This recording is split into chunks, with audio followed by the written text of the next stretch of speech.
শুভ সপ্তমী। সবাইকে সপ্তমীর অনেক অনেক শুভেচ্ছা। তো আজকে তো সোমবার, আমাদের নিরামিষ, আমরা বাইরে কিছু খাবো না আজকে। তো ঘরেই আজকে নিরামিষে অনেক কিছু রান্না করেছি।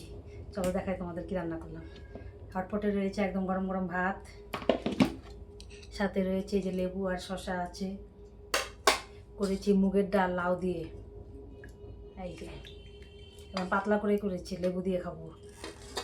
রয়েছে হলো লাউয়ের ডগাতে নিরামিষ, সব কিছু সবজি দিয়ে ডালের বড়ি দিয়ে নিরামিষ তরকারি করেছি একটা।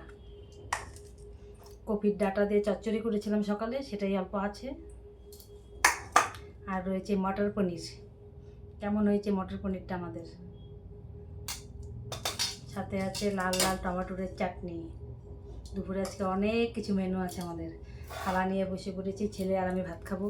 তা তোমাদের দাদা তো দুপুরে খেতে আসে না, পুজোর এই কয়দিন আর আসবে না, একবারে দশমীর পরের থেকে দুপুরে খাওয়া দাওয়া করে বাড়িতে। তা খাওয়া দাওয়া করে নিই। তা তোমাদের তো নিশ্চয়ই খাওয়া দাওয়া হয়ে গেছে, অনেক বেলাও হয়ে গেছে। তা টাটা সবাইকে।